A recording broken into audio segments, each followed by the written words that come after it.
견 500 지천년이라는 말이 있습니다. 비단은 500년 가지만 종이는 1000년을 간다는 말입니다.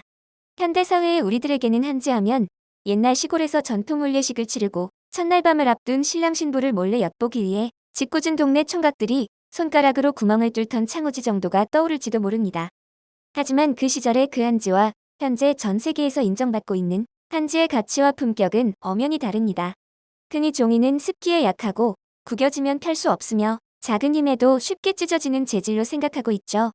하지만 천연 재료를 이용해 손으로 만든 한지는 그 보존성이나 가공 면에서 탁월한 장점을 가지고 있습니다. 한지는 내구성이 매우 강해 1000년 이상 된 고문서들도 굉장히 좋은 보존 상태로 발굴되고 있습니다. 세계에서 현존하는 가장 오래된 목판인 쇠물인 무구정광 대다란이경 역시 700년대 이전에 출간되었죠. 그보다 오래된 신라시대 고문서들도 최근 출토되고 있을 정도입니다.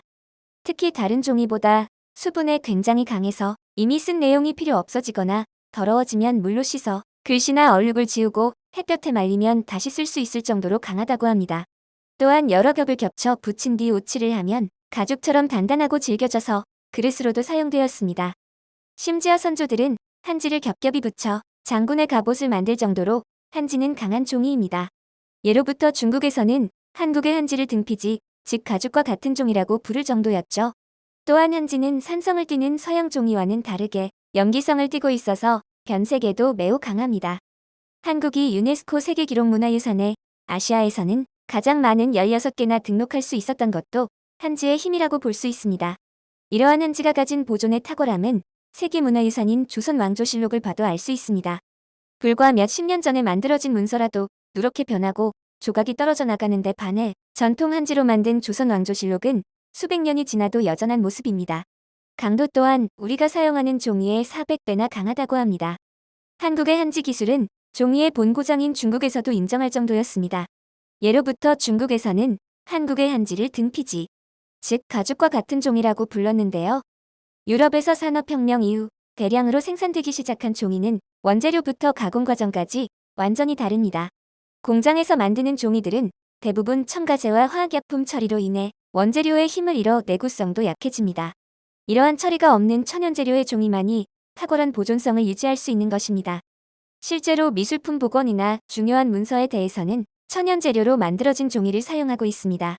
이러한 사실을 알았던 일본은 일찍부터 화지에 대한 우수성을 홍보하며 세계 시장에 문을 두드렸습니다. 일본 당나무로 만든 화지가 유물이나 미술품의 손상을 복원할 때 가장 좋은 재료로 인정받을 수 있도록 정부 차원에서 발벗고 나선 것입니다. 그 결과 지금까지 세계 고미술품 복원 시장의 95%는 일본의 전통지인 화지가 차지하고 있었습니다. 1966년 피렌체 대홍수를 계기로 널리 사용되기 시작해 최근 50년간 거의 모든 종이 유물의 복원에서 화지는 절대적인 존재로 알려져 왔습니다. 그런데 얼마 전부터 화지의 문제점이 드러나면서 유물 복원에 우리의 한지를 사용하게 되었습니다. 천연재료와 전통 방식으로 제작된다고 홍보해왔던 일본산 화지에서 화학성분이 발견되면서 예술품 복원에 적합하지 않은 것으로 밝혀져 퇴출 위기에 놓인 것입니다. 또한 한국의 전통 한지, 일본의 화지, 중국의 선지 세 가지의 천연종이로 실험한 결과 한지가 수치 안정성에서 1위로 가장 뛰어난 복원력을 보였다는 연구 결과가 나온 것입니다. 테스트에서 4일이 지난 후 일본 화지에서는 변형과 노후화가 나타났으나 한지는 거의 변형이 없었습니다. 이 연구 결과로 루브르 박물관의 복원사들은 새로운 시각으로 한국의 천연 한지에 관심을 갖게 되었습니다. 그동안 루브르 박물관에서는 오래된 소장품들을 복원할 수 있는 천연종이를 찾는데 남다른 노력을 기울여왔기 때문입니다. 이렇게 일본이 장악했던 시장에 한지가 처음 가능성을 알리기 시작한 것은 2016년입니다. 이탈리아인들이 소중히 여기는 문화재인 성프란체스코 자필 기도문 카르툴라 복원에 한지가 사용되었습니다. 이를 계기로 2017년 교황 요한 23세 지구본 복원에 다시 한지가 등장합니다. 1960년 제작된 교황의 지구본은 지름 1.2m, 높이 1.8m, 둘레 4m의 거대한 크기였습니다. 일본의 화지로 이 지구본 복원에 어려움을 겪게 되자 복원사들은 새로운 종이를 찾게 됩니다. 복원을 위한 첫 조건은 장력이 뛰어나야 했고 지구본의 곡선 형태에서 주름이 잡히지 않아야 했습니다. 이 조건을 한지만이 충족시켰던 것입니다. 이것을 계기로 한지의 우수성이 알려지면서 루브르는 자신들이 소장한 바이에르네 막시밀리앙 2세 책상의 복원 작업에 한지를 이용하게 되었습니다. 그리고 유럽에서 시작된 한지의 한류 바람은 미국으로까지 넘어갔습니다. 미국 국회도서관 하버드대 박물관에서도 복원 처리에 한지를 사용하고 있는 것입니다. 지난해 11월 루브르 박물관 복원실 관계자들은 서울 역사박물관에서 열린 한지 컨퍼런스에 참석했고 한국의 한지 공급 확대를 요청하면서 문경, 괴산, 안동, 전주 등을 찾아 한지의 제조 현장을 직접 방문했습니다. 올해 2월에도 루브르 박물관 학예장이 실무진과 함께 전주의 전통 한지 제조 공장을 직접 방문해 앞으로 루브르의 예술품 복원에 사용될 한지의 제조 과정을 꼼꼼히 살폈다고 합니다. 또한 영국 빅토리아 앤 알버트 미술관에서는 관리위원인 수잔 캐처가 장성우 한지 명인을 직접 찾아 전통 한지를 만드는 과정을 체험하고 그 과정을 영상으로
He's been really generous in allowing me to actually work with his equipment. You get to learn by doing something. It's a privilege.